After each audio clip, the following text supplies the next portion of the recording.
د ژوند په تاریخ کې په ځمکه کې په زیاته کچه مختلفې ژبې او دینونه شتون لري چې د دې ټولو په نتیجه کې ځینې انسانان ښه او ځینې انسانان بد صفات له ځانه سره لري. بد انسانان چې په دغه نړۍ کې شتون لري هر څوک ترېنه لاس اخیستونکي دي. زه غواړم په دغه خپرونه کې تاسې ته 10 دیکتاتوران د نړۍ در وپېژنم. د دې کار لپاره تللی یم د ګوګل لټون ته او هلته مې سرچ کړل ټاپ 10 most evil dictators of the all time، یعنی 10 شیطانی ترین او بدترین دیکتاتوران د نړۍ په تاریخ کې. دغه صفحه په مخه راغله او په دغه صفحه کې راغلی و بهتر او بدتر. خرازی وګورو په دغه 10 شمارو کې څوک 10م نمبر دی. یعقوب ګوان دغه یو دیکتاتور د نایجیریا هیواد دی. نایجیریا هیواد چې تاسې له نوم سره اشنا یاستئ د افریقا د لویې وچې بهتره نفت د نایجیریا هیواد دی. کله چې په 14مه او 18مه میلادي پیړۍ کې وه دغه هیواد په 2 برخو باندې تجزیه شو. د دغه هیواد د تجزیې اصلي لامل د اوجوکو په نوم باندې یو محلي قومندانو چې د نایجیریا هیواد جنوبي شرقي برخه یې جدا کړه چې د یو مستقل هیواد په توګه یې د بیافرا په نوم باندې یو هیواد رامنځته کړ. یعقوب ګوان د دغه کار سره مخالفت وښود او غوښتل یې چې ټوله منطقه باید په یو واحد قدرت سره راغونډ وي، خو اوجوکو دغه کار قبول نکړ چې د دې سره په نایجیریا کې ستر جنګونه شروع شول.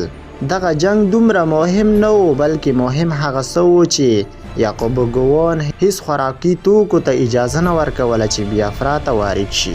دغه سیمه یې داسې محاصره کړه چې هیڅ خوراکي توکي دغه سیمې ته نه انتقالېده. په همدې سبب 1 میلیون تازه زیږېدلي ماشومان په خوارځواکۍ اخته شول او ورو ورو د لوږې مړه شول. 100,000 نفر په دغه جنگ کې مړه شول چې د ټولو مړو شمېر 1 میلیون او 100,000 ته رسیږي.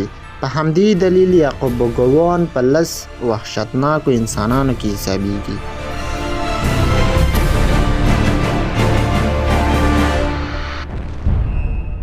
منګیستو حالی مریم په 1904 میلادي کال کې د حال سلاسي په نوم باندې یو امپراتور د ایتوپیا هیواد سره سروکار درلود. د یو لوی انقلاب د کمونیزم په نوم باندې په ایتوپیا هیواد کې راوست. کله چې د دې هیواد امپراتور ومړ نو په مختلفو نومونو د خلکو وژنو دوام وکړ. په دغه وخت کې د امکان نه وتلي کارونه ترسره کېدل.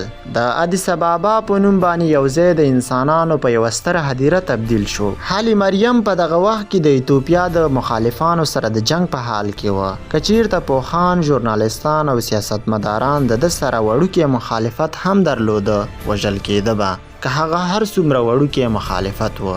د حالی مریم د وژنو دقیق معلومات نشته، صرف دومره معلومات شته دی چې په میلیونونه انسانان یې وژلي. دلته صرف 1.5 میلیون راغلي، نو په همدې دلیل سره په 9مه شماره کې ځای لري.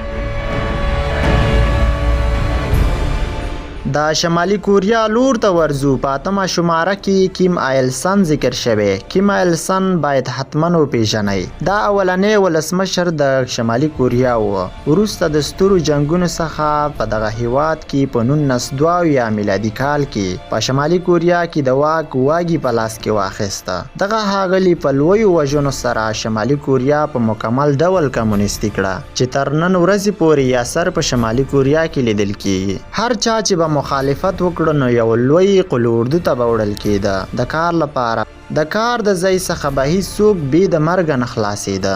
دومره به یې کار وکړل تر دې چې به همالته مړه شول چې تر نن ورځې پورې دغه سزا په شمالي کوریا کې زندانیانو ته ورکول کېږي تر دې چې زندانیان په زندان کې مړه شي. د کیم ایل سن د وژنو شمیره 1,080,000 ذکر شوی. 9مه شماره پل پوت. کمونستانو په کومه اندازه ورانې په نړۍ کې نه دی ترسره کړی. دغه ښاغلی مجبوره و چې د کمونیزم د ریښو د خپرولو لپاره زیات تلفات بشریت ته واړوي. دغه ښاغلي مجرمان نه په دار زړولي او نه یې زندان ته اچولي. صرف هر څوک چې د ده مخالفت به یې کول وړل به یې او د ځمکو او فصلونو دهقاني به یې پرې کوله. هر بدبخت که به د ده لاس ته ولوېده نو بیا به یې دهقانۍ ته وړل کېده تر دې چې هلته به یا عمر تمام شو او یا به ومړ. تر دې چې غذا هم ورته په سم ډول نه رسیده. ډیری تعداد د مړینې د ده په وخت کې د لویو مرضونو او د خوراک د نشتون له امله دي. د دې انسان له امله 2.5 میلیونه نفر د مرګ تر ستوني رسیدلي.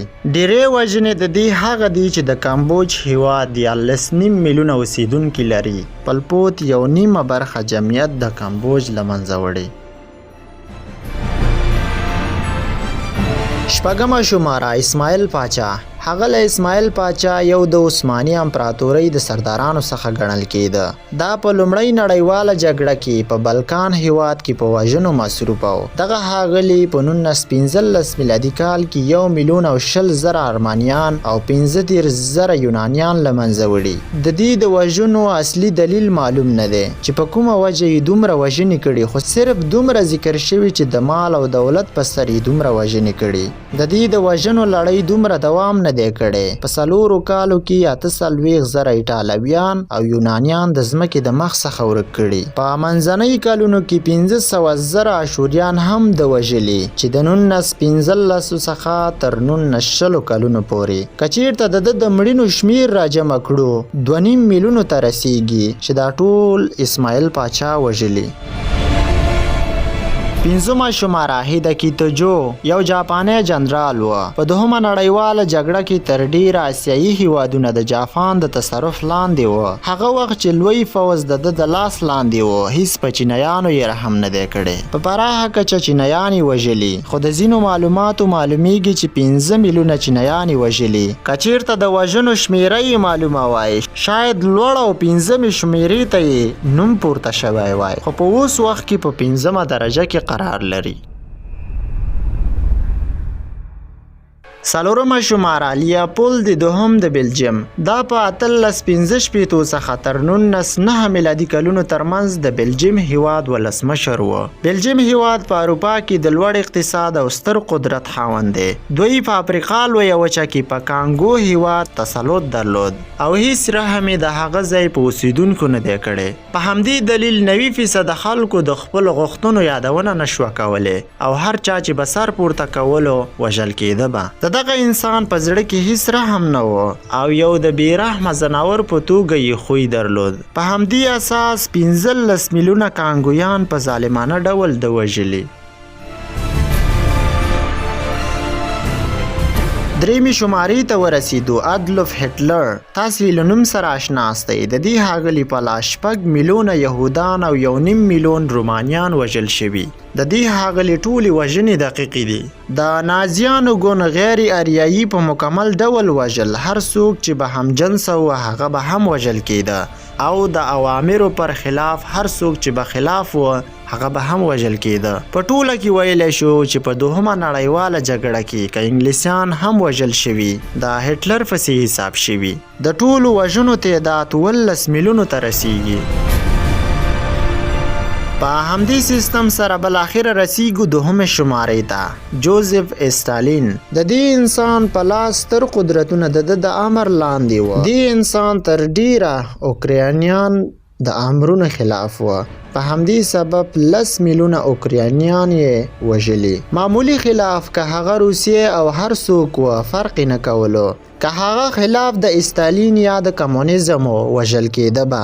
د استالین امرونه په ډیره لوړه کچه و چې په ټوله کې د بشریت ستره برخه د خاورو لاندې کړي. 10 میلیونه یې په خپله دوره کې وژلي چې نقره‌يي میډال یې په بشریت وژنه کې اخیستی.